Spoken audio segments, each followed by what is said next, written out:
race plays a part in wealth distribution, or either a mindset that you can't or Today? cannot? Yeah. No, You don't? no, I don't. I don't. Hey, you and I, we're proof. Why would race have anything to do with it? Put your mind to what you want to do and go for that. It's kind of like religion to me. It's a good excuse for not getting there. Where are we in the United States of America in race relations and what you see from day to day in your life? Skip, they wouldn't want to ask me that. They wouldn't want my answer to represent it because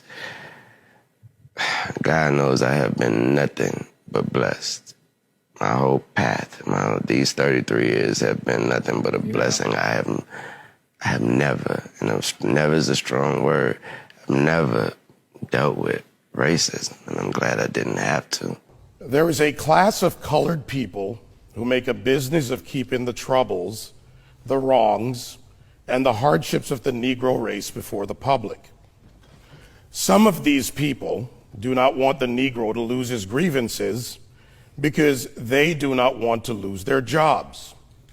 There is a certain class of race problem solvers who don't want the patient to get well. That was said by Booker T. Washington. How are we going to get rid of racism until... Stop talking about it. I'm going to stop calling you a white man. Yeah. And I'm going to ask you to stop calling me a black man. You know, it's frustrating to me that people take race and they make it personal. You know what I mean? Like we're at a loss in this generation. If you look at it in the 80s, Archie Bunker was a stark racist. Stark. If you don't know who Archie Bunker is, look him up. All in the Family, great show. You heard him. The Jeffersons, stark racist. Fred Sanford, stark racist. But you know what black people and white people did? They laughed. You watch 48 Hours with Eddie Murphy and Nick Nolte. Both of them hated each other because he was black and because he was white. You know what they did? They laughed. But I asked you what the racial breakdown was of your audience. Do you remember this? And you told me the only black face you could see in the whole audience was your makeup artist. I believe that's what you said, and she was in the front row, right? A lot of white kids love rap. Yes. Explain that. What does that say to you? What's the message of it? What's the bigger picture of it? I don't want to be bashed because I don't want to sound like I'm on the wrong if there is a side, but I thought that was clearly a message that there was no such thing as racism. That's what I thought that was. You know, I said, and it's probably get me in trouble, but I said to some of my colleagues recently, so I know that it's an issue, but it seems like every single day on television I'm talking about race, and it's because of the news cycle, it's in the news, but sometimes I get so tired of talking about it, I want to just go, this is over, can we move on? And if you talk about it, it exists. Right. Yeah. It's not like it exists and we refuse to talk about it, but making it a bigger issue than it needs to be is the problem we have. And right now, we are in a society where we can't have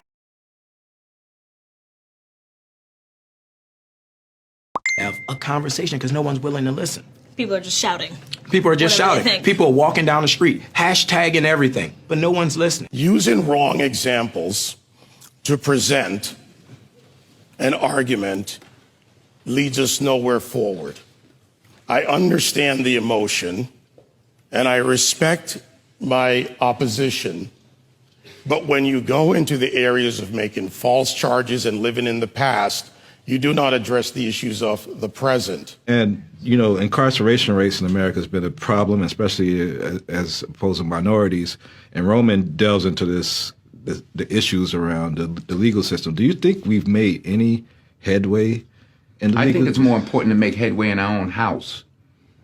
By the time the system comes into play, the damage is done. They're not locking up 7-year-olds. In the 1960s, 80+% of blacks were two-parent homes. Today, that is reversed completely the other way. I was in Chicago a couple of 3-4 weeks ago, and we saw these little kids on bikes with masks on the side of their head, like 5 or 6 of them. And the driver said, yeah, they're little yummies. I said, who? He said, little yummies. Look up, Google Lil Yummy. Lil Yummy was an 11-year-old murderer. Wow. And you look at his picture, you'll see the headshot of him, and he's like this. and he got murdered at 11 by a 14-year-old. Wow. Who's doing life now, and a 16-year-old. That makes no sense. You blame the system? Where was his father? No one wants to talk about perception when it comes to racial profiling. No one wants to talk about stereotypes when it comes to racial profiling. Blacks are convinced that the number one issue facing the country right now is social justice, racist white cops, discrimination, systemic racism, microaggression, whatever new word they come up with, and it's a bunch of nonsense. This is what I know. I'm a certified scuba diver. My first day of class, they told me this. When you're in shark-infested waters, everything in that water is considered a threat until proven otherwise. If it's a guppy, it could be a shark until you know it's a guppy. And I think as black men, we need to realize we're in shark-infested waters. And if we don't sit our young men down and we don't talk to them about perception, if we don't talk to them about stereotypes, we're doing them a huge disservice. It starts in the house. It starts in the home. And yeah, well, my father got locked up. Well, where was his father? Yeah. You know, like I did talk about my 3 closest friends, and they did, 15 to 25. One did 28, this and that. I was the only one of the 3 that had a father in my life, even though my parents were together. But I still had a father who was a gentle man and a good example, and they didn't. We can blame the system if we want, but they didn't lock any of us up at 7. Yeah. We were all doing enough to get locked up at 13. My parents sent me in another direction. They didn't have anybody to help them, and they kept doing what they was doing, and the system got them. So I don't. The system is rigged, but why? All the more reason not to help it. The number one problem domestically facing this country is a breakdown of the family. And President Obama said it. I didn't. A black kid, or kid, not just a black kid, a kid raised without a dad is 5 times more likely to be poor and commit crimes, 9 times more likely to drop out of school, and 20 times more likely to end up in jail. So you're far more likely to end up in jail without having a dad than you are because of a white racist cop. Prime example, I got pulled over by the police, come over to my window, flash his light in my face, hand on my pistol. I can handle that 2 ways. I can start yelling and screaming and tell him he a racist and he don't know me. You doing this wrong. Or I can say, yes, officer, no, officer, or we done, officer. And both of them are going to have drastically different outcomes. Half the homicides in this country are committed by and against black people. Last year, there were 14,000 homicides, not talking about suicides, I'm talking about homicides. Half of them were black, 96% of them black on black of that 7,000. Where's the Black Lives Matter people on that? What happens with young black men, everything is susceptible to the question of your manhood. And what's going on in these streets ain't got nothing to do with my manhood. Interesting. If I'm gonna fight a police, I'm gonna fight him in a controlled environment, a court of law. I'm not gonna fight him on the streets. In Baltimore, where Freddie Gray was killed, Freddie Gray died in a van. I shouldn't say was killed, died in a van. Yeah. You have a city that's 45% black. City council is 100% Democrat. The majority of city council is black. The top cop at the time was black. The number 2 cop was black. The majority of the command staff is black. The mayor is black.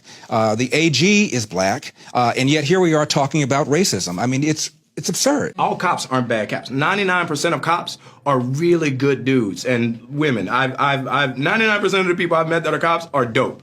I have a lot of friends that are cops. But that 1%, that's the problem. And you want to give yourself every opportunity not to end up a statistic. 965 people were shot by cops last year and killed. 4% of them were white cops shooting unarmed blacks. In Chicago in 2011, 21 people were shot and killed by cops. In 2015, there were 7. In Chicago, which is a third black, a third white, and a third Hispanic, 70% of the homicides are black on black. About 40 per month, almost 500 per year last year in Chicago, and 75% of them are unsolved. Where is the Black Lives Matter on that? The idea that a racist white cop and shooting unarmed black people is a peril to black people is BS. Black History Month, you find Ridiculous. why? You're going to relegate my history to a month? Oh, come on. What do you do with yours? Which month is White History Month? No, come on, tell me. Well, I'm Jewish. Okay, which month is Jewish History Month? There isn't one. Oh, why not? Yeah. Do you want one? No. I don't either. I don't want a Black History Month. Black history is American history. Abraham Lincoln, as my colleague said, fought a war to preserve the Union. That republic allowed for the people of the United States, under our Constitution, to amend it, therefore removing slavery, and then moving forward to the Voting and Civil Rights Act, and also the suffrage movement for women. At that same time, and you would say it as strong as anyone, it's no excuse for bombing and destroying your own neighborhood. And burning down wherever it's happened, burning down storefronts and stores that people with mobs is how they get turned into that. Yeah. What's to be gained? You know, you stop for one split second to think. Burning and looting doesn't help you in any way. I understand y'all upset, but like it was already said, I doubt y'all and y'all half as upset as I am. So if I'm not over here wilding out, if I'm not over here blowing up stuff, if I'm not over here messing up my community, then what are y'all doing? I will always continue to say that riots are socially destructive and self-defeating. I'm still convinced that non-violence is the most potent weapon available to oppress people in their struggle for freedom and justice. I feel that violence will only create more social problems than they will solve. Let's switch it up, y'all. Let's switch it up. Yeah. Amen. Do this peacefully. Please. My brother moved here from Houston, and I used to talk to him on the phone. He loved it here. He started driving truck. He was good. So I highly doubt.